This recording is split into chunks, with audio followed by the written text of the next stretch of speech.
All right, this lesson is a tricky way to get through the A section, specifically of Bernie's tune. I wrote out a whole chorus that I'll put up on Blackboard. But so the changes for Bernie's tune, the A section is D minor, it's a tonic minor, B flat 7, flat 6, dominant 7, E half diminished 2, A7, 5, back to the 1. And then usually at the end I like to put a 1 6 2 5 turnaround in, but you can just do a 1 5 turnaround. So the trick, this trick, so there, for the D minor, because it's a tonic minor, you can play any sort of variation of minor that you like, right? Every sort of tonic minor thing starts out 1 2 3 4 5, 1 2 flat 3 4 5, D E F G A. The natural minor is B flat C. The harmonic minor is B flat C sharp D. The melodic minor is B natural C sharp D. The Dorian is B natural C D, right? They all start out 1 2 3 4 5 the same. It's from the 6th and the 7th, whether it's the flat 6th, the major 6th, minor 6th, major 6th, minor 7th, major 7th, that are the difference. And because it's a tonic minor, you're free to use whichever of those you hear. Right? So you can use any one of those 4 scales: natural, harmonic, melodic minor, Dorian. Probably use other things if you like, if you can hear it, but those are the typical ones, right? The B flat 7 in this instance is usually thought of with a sharp 11.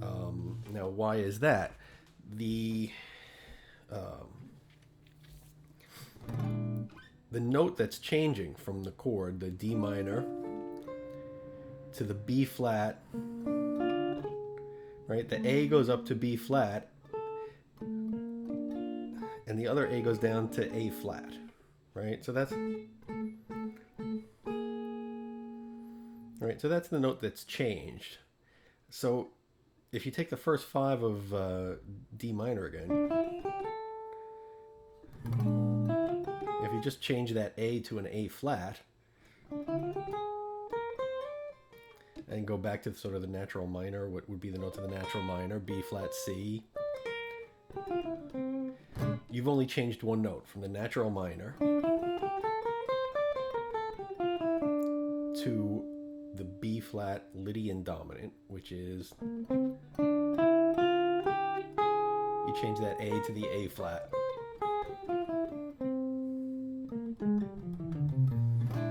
So that E kind of stays the same.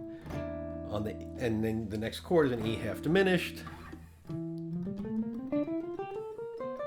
You could use the Locrian.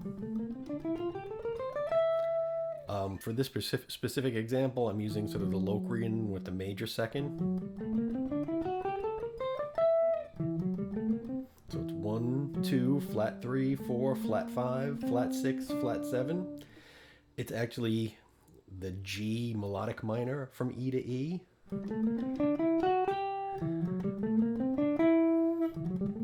So it's a mode of the melodic minor. On the A7, you can use, for this specific example, again, we're using sort of a flavor of the altered dominant scale. Root, flat 9, sharp 9, third, flat 5, sharp 5, flat 7. But the trick is, over the entire A section, we're using a single physical shape, which is this.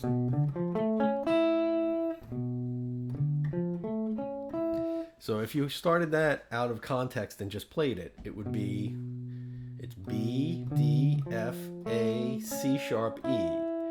It's a B minor 7 flat 5 9 11, right?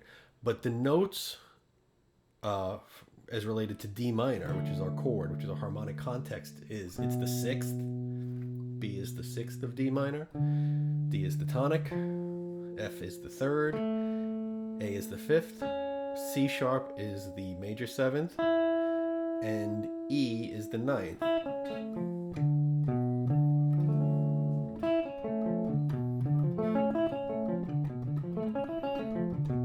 So,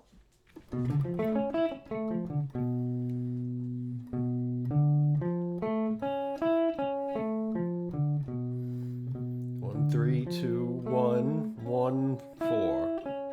1, 4, sorry. 1, 4, 2, 1, 1, 4. Right? Now, your second chord is B flat 7, sharp 11. So we're going to take that shape and we're going to move it up, start on the D. The same physical shape.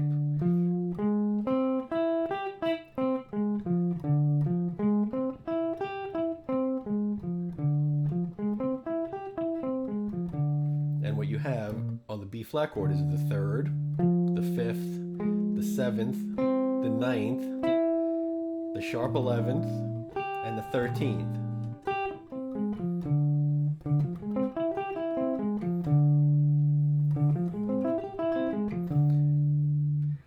For the E half diminished chord, we're going to move that up another whole step, start on the E, and like I said, this would be an E minor 7 flat 5, 9, 11 chord.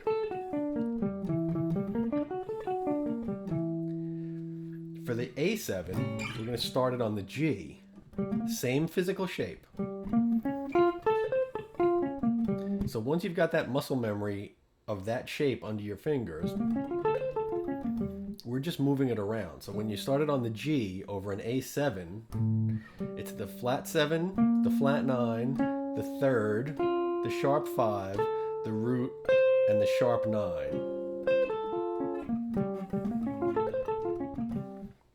So you can play over that whole A section with that physical shape, just moving it around at the right time, right?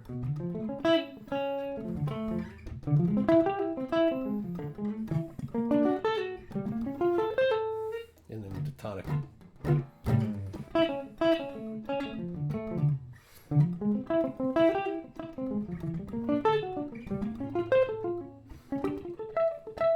Right? It's just that shape.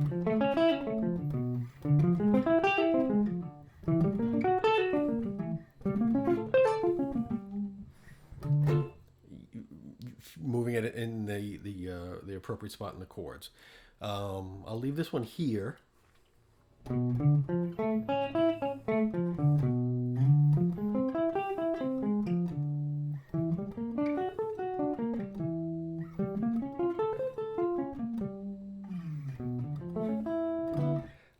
And I will do the solo in a separate video that I wrote out, and then it goes over the bridge changes as well. All right, so this is a neat little trick to get through that A section.